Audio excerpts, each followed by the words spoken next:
تقدیروں کو کہ اللہ تعالیٰ نے آسمانوں اور زمینوں کی پیدائش سے 50,000 سال پہلے تقدیریں لکھ لی تھی۔ رمضان میں ليلۃ القدر میں یا 15 شعبان میں ایک قول کے مطابق دوبارہ اس کی تجدید ہوتی ہے یا تفصیل ہوتی ہے یا اس میں کمی بیشی ہوتی ہے۔ قال وكان عرش الماء، اس وقت اللہ رب العزت کا جو عرش تھا وہ پانی کے اوپر تھا۔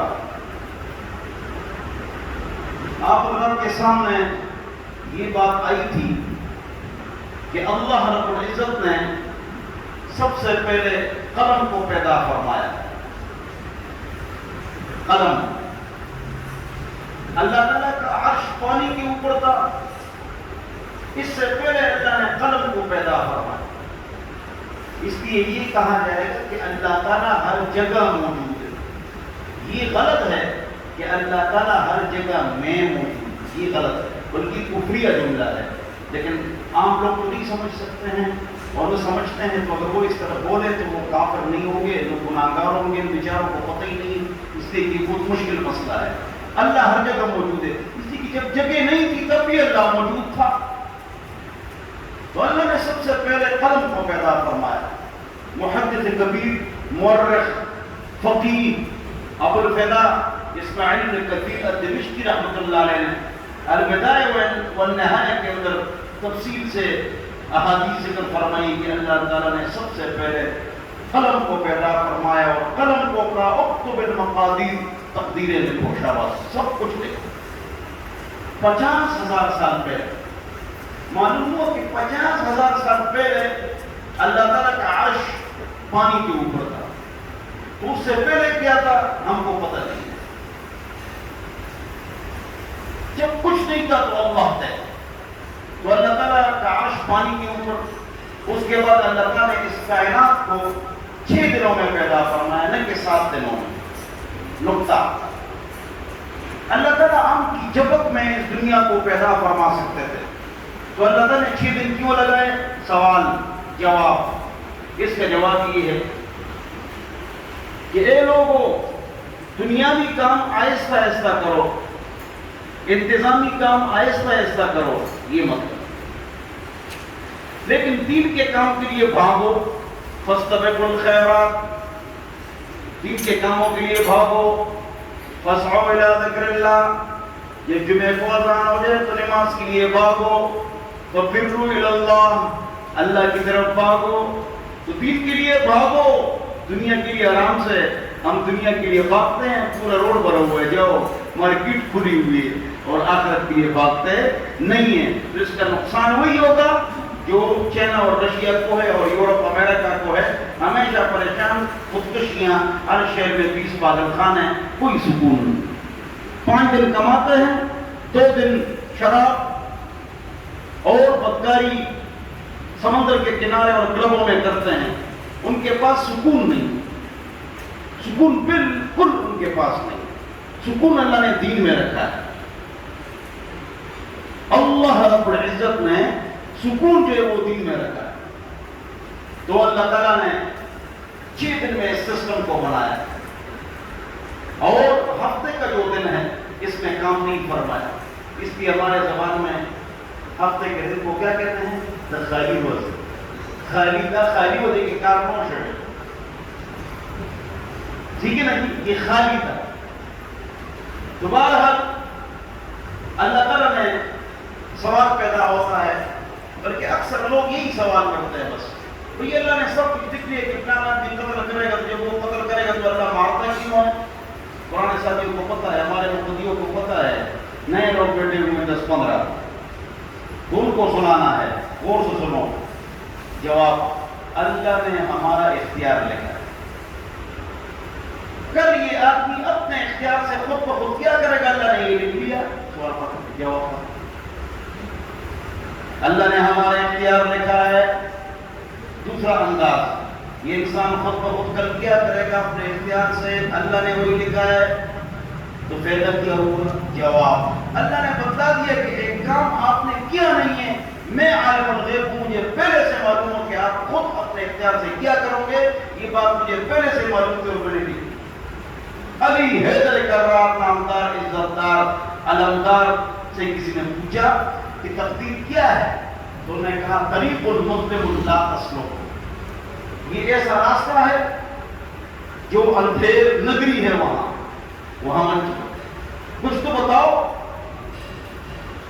تو حضرت نے فرمایا بحر عمیق لا تلج، یہ ایسا سمندر ہے جس کا نیچے والا حصہ معلوم نہیں، لہذا داخل مت ہونا، کچھ تو بتاؤ نا حضرت۔ حضرت نے فرمایا سر من اسرار اللہ اخفاء نفسی فلا تفتش، یہ اللہ کی رازوں، اللہ کے رازوں میں سے ایک راز ہے، اللہ نے اپنے لیے اس کو چھپا دیا ہے، لہذا اس کی تفتیش میں مت ہو۔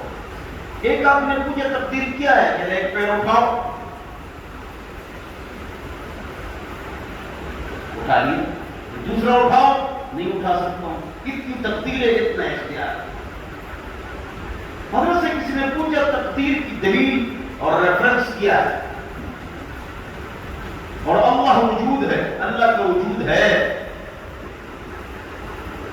اس کی کیا دلیل ہے؟ تو حضرت نے فرمایا عرفت ربی بفسخ العزائم، میں جو ٹائم ٹیبل بناتا ہوں وہ ٹوٹ جاتا ہے، لہذا اللہ موجود ہے، اللہ موجود ہے۔ اس لیے شاعر کہتا ہے لا ربی عن الخلائق ترا، لا ربی عن الخلائق ترا خالق الخلق لا یرا ویرانا، اللہ تمام مخلوقات سے چھپی ہوئی ذات ہے، سب مخلوقات کو دیکھتے ہیں، کائنات کو پیدا کیا ہے لیکن ان کو دیکھا نہیں جا سکتا۔ تو دل میں تو آتا ہے سمجھ میں نہیں آتا، تو دل میں تو آتا ہے سمجھ میں نہیں آتا، بس جان دیا میں تیری پہچان نہیں۔ البعر تدل علی البعیر، راستے میں کوئی مین نہیں ہے، ہم کہتے یہاں سے اونٹنی گزری ہے یا یہاں سے بکری گزری ہے، ومشی الاقدار المسیر، اور راستے پر کوئی نشانات قدم ہیں، ہم اندازہ لگاتے ہیں یہاں سے انسان گزرا ہے۔ والسماء ذات ابراج والارض ذات فجاج کیف لا تدل علی الصانع الخبیر، آسمان برجوں والا، زمین راستوں والی کیوں کر دلالت نہیں کرے گی ایسی ذات پر جو خبردار ذات ہے اور بنانے والی ذات ہے۔ میں آپ کو ایک عجیب بات سناتا ہوں، ہٹلر کو آپ سب جانتے ہیں، ہٹلر سب جانتے ہیں، یہ کہتے ہیں کہ یہ ایتھیسٹ تھا، یہ پہلے آتش پرست تھا، یہ اصل جرمن نہیں ہے، یہ آتش پرست تھا، پھر ایتھیسٹ سیکولر لامذہب بن گیا، لیکن اخیر زمانے میں یہ توحید کا قائل ہو گیا تھا، اس کو کہتے ہیں العقیدۃ الجبلیہ۔ عجیب بات سنو، نئی بات سنو، کبھی نہیں بتائی آپ کو، العقیدۃ الجبلیہ کس کو کہتے ہیں؟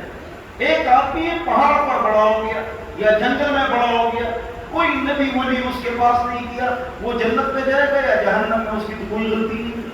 جواب، اگر وہ العقیدۃ الجبلیہ پر قائم ہے تو وہ مسلمان ہے اور جنت میں جائے گا۔ العقیدۃ الجبلیہ کیا ہے؟ پہاڑ کا عقیدہ۔ پہاڑ کا عقیدہ کیا ہے؟ وہ یہ ہے کہ وہ آدمی صبح شام اٹھتا ہے، بالغ ہو جاتا ہے، اور وہ یہ کہے کہ جو سسٹم صحیح جا رہا ہے واقعی اس کا کوئی بنانے والا اور چلانے والا موجود ہے، لہذا یہ موحد ہے، یہ جنت میں ہے۔ العقیدۃ الجبلیہ۔